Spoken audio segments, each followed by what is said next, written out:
The chemtrail conspiracy just became official government policy, and they've been doing it for 78 years, which isn't a cover-up, it's a multi-generational commitment to gaslighting. That memo didn't appear in a vacuum. It surfaced because of the biggest data leak in intelligence history, which, and this is important, was not executed by a sophisticated foreign adversary. It was executed by the Department of Government Efficiency. America's spy satellite network was compromised by the people hired to make spreadsheets load faster. February 2025. DOGE uploads a massive cache of federal workforce data to doge.gov. At the bottom, a citation appears. Workforce data excludes intelligence agencies, except it doesn't. If you want to see more cases where the official story collapses, hit subscribe. Buried in the dump is classified National Reconnaissance Office information, the NRO, responsible for United States spy satellites.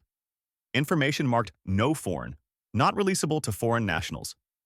Just sitting there like a coupon code nobody remembered to deactivate, which raises a question. How does an agency tasked with finding inefficiency accidentally publish the operational details of the nation's spy satellite network? That's not inefficiency, that's performance art. This leak happens during extreme climate volatility. And right in this window, something else is taking place. January 24th, 2025. Rainmaker Technology Corporation began Project Precipitation Enhancement. They're authorized to disperse charged water droplets across 1,236 square miles of the Gulf of Mexico coastline. Charged water droplets. The technical term for we're not calling it what it obviously is. 6 weeks later, Rainmaker initiated the South Texas Weather Modification Association. 10,830 square miles. And according to NOAA records, the company did not submit an environmental impact statement. The bureaucratic equivalent of starting construction without a permit, except the construction site is the atmosphere and the foreman is a corporation nobody elected. The public notices. The hashtag they admit. It goes viral. People start asking questions. Questions that sound conspiratorial until you realize the companies filing these permits are listed in the phone book. They file permits, send invoices, have Yelp reviews. So why does the government pretend they don't exist? Because acknowledging them would require explaining them, and explaining them would require admitting 78 years of extremely creative record-keeping. NOAA responds, no technology exists that can create, destroy, modify, strengthen, or steer hurricanes. This is the same NOAA that maintains a publicly searchable database of weather modification permits going back to 1972. Apparently, they've been filing paperwork for imaginary technology for half a century. Very committed to the administrative processes of things that definitely don't work. Which would be reasonable if it weren't for what happened 78 years earlier. October 13th, 1947. Project Cirrus. The United States military and General Electric load 80 pounds of dry ice onto an aircraft and fly it into a hurricane off Jacksonville, Florida. The hurricane makes a sudden 135-degree turn. That's not a course correction. That's a U-turn with commitment issues. The storm slams into Savannah, Georgia. Millions in damages. The lead scientist, Irving Langmuir, Nobel Prize winner, calculates he is 99% certain the course change was caused by human intervention. A Nobel Prize winner looked at the data and said, I am as sure as I can be without admitting I am God. Modern officials dismiss this as coincidence, which is fascinating because they don't have Nobel Prizes and they weren't there. A hurricane just happened to turn 135 degrees immediately after 80 pounds of dry ice were introduced. Hurricanes don't pivot like they remembered they left the stove on. That was the first time. It would not be the last. Fast forward to July 2025. Flash floods tear through the Texas Hill Country. Over 100 people lose their lives. Social media connects the floods to Rainmaker Technology's active cloud seeding contracts in the region. On July 14th, 2025, an internal Department of Health and Human Services memo surfaced. The document alleges that aerosolized heavy metals such as aluminum, barium, and strontium are sprayed into the atmosphere under the auspices of combating global warming. The memo comes from inside the Department of Health and Human Services, a federal agency discussing the deliberate dispersal of heavy metals into the atmosphere. And it's been operational long enough that Health and Human Services has opinions about it. And suddenly the DOGE leak, the Texas floods, and the HHS memo converge into what intelligence analysts call a governance void, where classified intelligence operations and private commercial weather modification become completely indistinguishable to the public, which is a professional way of saying nobody knows who's in charge of the sky anymore. The memo mentioned 3 specific elements: aluminum, barium, strontium, not vague references, specific elements with atomic numbers and everything. So here's the problem. NOAA says weather modification doesn't exist. Meanwhile, the United States military extended the monsoon season in Laos and Vietnam by an average of 30 days between 1967 and 1972. That's documented. Flight logs, chemical inventories, after-action reports, which means either NOAA is operating with a very selective definition of exist, or someone is lying. And it's probably not the organization with 2,602 documented flight logs. September 16, 2025, the House Committee on Oversight held a hearing titled Playing God with the Weather, a Disastrous Forecast. Which is an incredible title because it implies Congress just figured out something the military has been doing since Truman was president. Witness testimony confirms federal involvement in cloud seeding since the 1940s. Project Cirrus, Operation Popeye, Project Storm Fury, program names with budgets and flight logs. These aren't conspiracy theories, they're line items. 1953, Captain Howard T. Orville, chairman of the Advisory Committee on Weather Control, makes a public statement. He says the United States might eventually induce flooding rains or prolonged droughts in the Soviet Union. Not theoretically could. Might eventually. The language you use when you're already working on it, and just haven't perfected the delivery mechanism yet. December 29, 1966. A memo lands on President Lyndon B. Johnson's desk from Walt Rostow. Subject: Project Grommet, a secret weather operation in India. It ends with, "May the rainmakers succeed." Exactly the kind of thing you write about fictional technology that definitely doesn't work. September 16, 1961. A Weather Bureau aircraft drops 8 canisters of silver iodide into Hurricane Esther's eye wall. The barometric pressure stops deepening immediately, right on schedule. This is Project Storm Fury, designed to weaken hurricanes using chemical intervention. The results are documented, measured, repeatable, and then quietly shelved. Not because they didn't work, because they worked, and nobody wanted to explain what happens when you tell the public you've been test driving hurricanes. In 2015, Professor Alan Robach receives a phone call from Central Intelligence Agency consultants. They ask, if some other country was controlling our climate, would we know about it? Robach understands the subtext. The real question is, if we could control somebody else's climate, could they detect it? The CIA isn't asking whether foreign geoengineering is detectable. They're asking whether American geoengineering would be. That's not a research question. That's operational security. Ask yourself, if weather control doesn't work, why did the president send a memo saying, "May the rainmakers succeed"? Why did the CIA call a professor to ask if we'd notice? These are not the actions of people managing imaginary technology. In 2025, lawmakers confirmed DOGE personnel accessed systems unrelated to efficiency audits, including spy satellite networks. The same networks whose classified data mysteriously appeared on doge.gov. Apparently, efficiency now includes leaking national security secrets. A 2025 HHS memo identifies sulfuric acid precursors and heavy metals linked to stratospheric aerosol injection. This contradicts EPA statements claiming no such operations exist. Either Health and Human Services is hallucinating chemicals, or the Environmental Protection Agency has a creative definition of large scale. Then there's the Clear Skies Act, House Resolution 4403, criminal penalties of up to $100,000 and 5 years imprisonment for unauthorized weather modification. Which is fascinating because you generally don't criminalize things that are physically impossible. There's no federal law against unauthorized teleportation. But weather modification, 5 years in prison. The fact that HR 4403 exists is a legal acknowledgement the technology is real. So to summarize, NOAA says weather modification is impossible. The Air Force modified weather for 5 consecutive years across 2 countries. One of these organizations is lying, and it's probably not the one with 2,602 documented flight logs and a congressional hearing about it.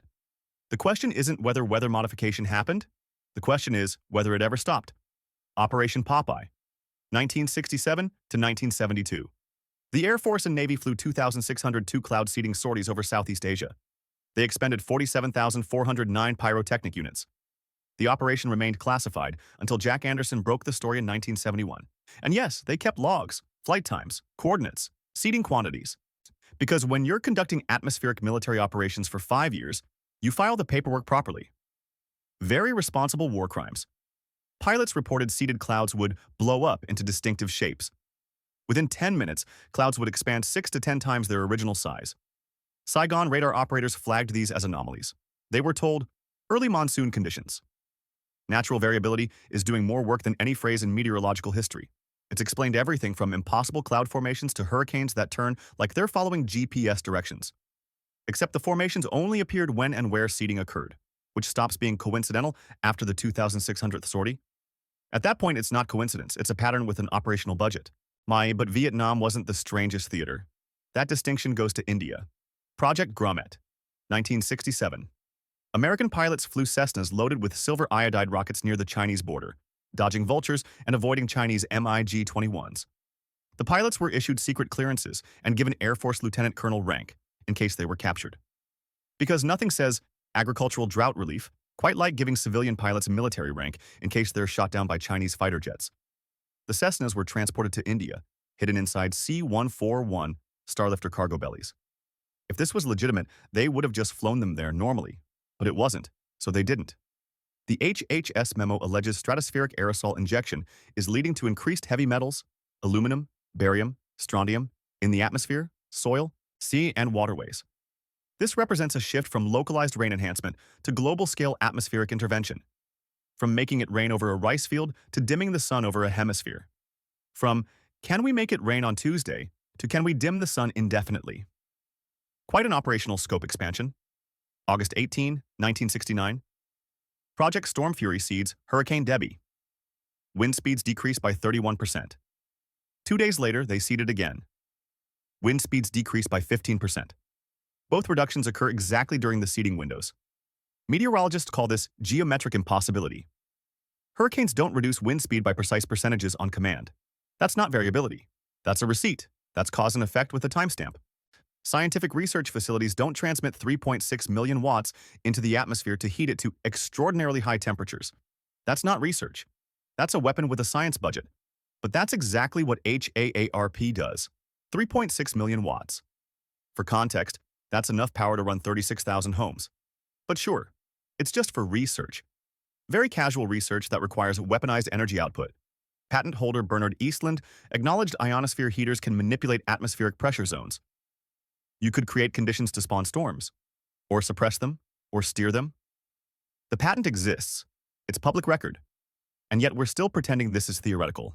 And if flying secret weather missions near China seems extreme, wait until you hear what they sprayed over American cities. In 2025, Representative Marjorie Taylor Greene enters testimony confirming the Army admitted to spraying mysterious chemical fog over St. Louis during the 1950s and 60s. The official explanation was testing dispersal patterns for biological weapon defense. The unofficial explanation is testing whether they could dose an American population without anyone noticing. Turns out they could. But the most disturbing evidence wasn't what they admitted. It was what they redacted. A 1973 document on Navy weather experiments off Santa Barbara contains heavy CIA redactions, not the Navy. The CIA. Why would the Central Intelligence Agency classify methods to disperse clouds over California? Because the Navy doesn't have jurisdiction over domestic intelligence operations, but the CIA does. Mind, which means whatever they were doing wasn't weather research. It was something else with weather as a cover story. The Doug leak reveals the NRO is involved in atmospheric monitoring for weather situational awareness. Intelligence community language. Spy satellites aren't just taking pictures. They're watching the atmosphere, monitoring for changes that might indicate someone else is doing what we've been doing since 1947. Weather situational awareness. That's not meteorology, that's counterintelligence. They're not watching the weather. They're watching other people's weather programs. The transition is complete. From rain enhancement to solar radiation management, blocking sunlight before it reaches the surface. See, the HHS memo explicitly links atmospheric spraying to combating global warming. The atmosphere is a strategic asset. It's no longer a natural system, it's infrastructure. March 1974. The Senate holds hearings on weather modification. Defense officials testify under oath. They're asked, how many classified weather modification projects has the military conducted in the last 10 years? Their answer, 1. Project Compatriot. 1. Singular. Except we know about Popeye, which ran from 67 to 72. We know about Grommet in 67. We know about Storm Fury from 61 through 83. So either multiple officials committed perjury in front of the United States Senate, or they were using a very creative definition of project. The denials would be more convincing if they hadn't left the receipts in the National Archives, which is where classified lies go to become awkward historical exhibits. In 1976, CIA Director George H.W. Bush denies agency involvement in weather modification over Cuba, categorically. Internal memos reveal staff worked out some language to avoid sailing quite this close to the wind regarding the truth. Worked out some language. That's not a denial, that's a script. When your denial strategy requires workshopping the phrasing to avoid accidentally admitting the thing you're denying, you're not denying. You're crafting plausible deniability.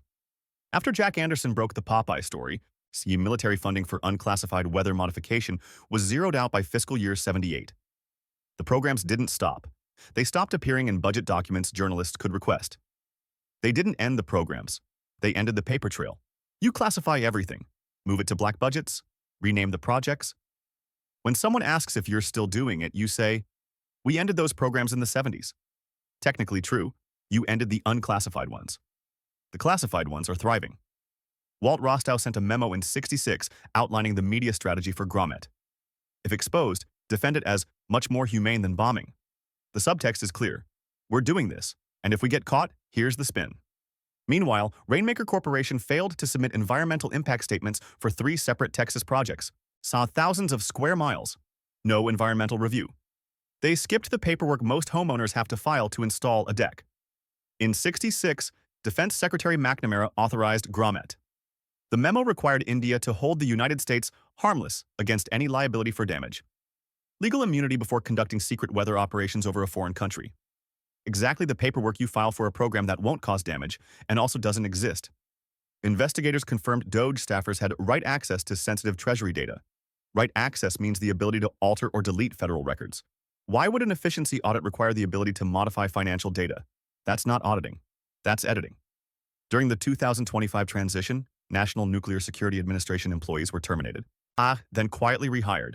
The practical effect was purging institutional memory. Remove everyone who remembers the last administration's classified programs, and the new administration can claim those programs never existed. The programs didn't stop. They stopped being visible. And if you're wondering whether they're still running, the answer arrived in February 2025 when NRO classified data appeared on a public website. The question isn't whether they're hiding weather modification programs. The question is what else they've classified under atmospheric research. The United States operates without coherent federal policy on weather modification. Tennessee banned it. Florida banned it. But companies like Rainmaker operate freely in Texas across thousands of square miles with minimal oversight. It's the regulatory equivalent of your neighbor banning fireworks while a commercial fireworks factory operates next door. Except the factory is making weather, and nobody checked the zoning permits. In 2015, the National Academy of Sciences published Climate Intervention, Reflecting Sunlight to Cool Earth. 234 pages. It outlines specific stratospheric aerosol injection techniques, delivery mechanisms, particle sizes, atmospheric residence times. This is not theoretical discussion. This is an operations manual, and it was co-funded by the intelligence community. The intelligence community doesn't fund theoretical research. They fund operational planning. When the CIA pays for a study, it's not academic curiosity. It's mission prep. The atmosphere has been permanently securitized as a domain of strategic interest, not a natural system, a weapons platform. China used weather modification for the 2008 Olympics. They've expanded their program to cover 5.5 million square kilometers. American intelligence is terrified, not because China is doing something unprecedented, but because China is doing it openly, at scale, without denying it. China just admitted it and moved on. Meanwhile, America has been lying about it for 78 years. The chemtrail conspiracy has migrated from internet forums to the Department of Health and Human Services. Official memos now discuss atmospheric dispersal of aluminum, barium, and strontium. Either conspiracy theorists infiltrated HHS or HHS confirmed what conspiracy theorists were saying. And one of these options is significantly more disturbing. And it's not the one where random people on the internet were right. Congress introduced the Clear Skies Act. It attempts to repeal all federal authority for weather modification, implicitly acknowledging such authority exists. You don't repeal authority never granted. They're trying to take away powers that officially don't exist. But the most disturbing question isn't whether geoengineering is happening. It's whether we can survive if it stops. Because if they've been doing this for 78 years, the climate we think is natural might already be managed. During Vietnam, Saigon radar operators reported unusual cloud formations appearing within minutes where clear skies existed. Dismissed as early monsoon conditions. Except they only appeared when and where American aircraft conducted seeding. Similar anomalies in 2025. Same dismissal, same phrase. At this point, natural variability is doing more work than any phrase in atmospheric science history. It's explained hurricanes turning 135 degrees, impossible cloud formations, and heavy metal dispersal. That's not a scientific term. That's a cover your infrastructure talking point. Here's the credible theory. The atmosphere has been securitized as a theater of war. Operations began with tactical rain generation in Vietnam. Then the focus shifted, from tactical weather warfare to strategic climate management, from making it rain over the jungle to dimming sunlight over a hemisphere. The goal isn't to win a battle. The goal is to stabilize a planet, which sounds noble until you realize nobody voted on it. And here's the fatal flaw: termination shock. If you're conducting global-scale solar radiation management, actively dimming the sun to counteract warming, and that program stops abruptly due to war, economic collapse, or terrorism, the planet experiences rapid rebound warming. Decades of suppressed temperature increase hit all at once, which means if the program exists, it can't stop. Ever. The people running it are locked in, and they can't tell the public because the panic would destabilize governments faster than the program could stabilize the climate. Drop your theory in the comments. Does the official explanation actually fit the evidence? Think about this. If you wanted to hide a massive atmospheric operation, you'd call it climate research. Now defund it through universities. Classify the results. Make sure anyone who questioned it sounded insane. The National Academy of Sciences published a playbook. The intelligence community funded it. HHS wrote memos about heavy metal dispersal. NRO monitors atmospheric changes with spy satellites. Congress introduced legislation to ban it. And NOAA still claims none of it exists. No AA is either institutionally blind or professionally committed to the lie. You're not crazy for asking questions. You're pattern matching. And the pattern has been consistent for 78 years. They do it, they deny it, they declassify it 30 years later, and by then everyone's moved on. The cover-up has a longer operational lifespan than most marriages. The NRO leak proved the intelligence community monitors the atmosphere with classified assets. The government admitted to Popeye, admitted to Grommet, admitted to Storm Fury, admitted to funding the National Academy Climate Intervention Study. They admitted to all of it, just not all at once, and never while the programs were running. They admitted everything, just on a 30-year delay. Which brings us back to February 2025. The Doge leak, the HHS memo, the Rainmaker contracts, the Texas floods, the Congressional hearing, the Clear Skies Act. Every piece of evidence points in the same direction. The atmosphere is no longer a natural system. It's a compromised global commons, subject to classified interventions the public cannot distinguish from climate change. And the only thing we know for certain is that the people operating the program will never confirm it, not while it's running. Not while confirmation would cause panic.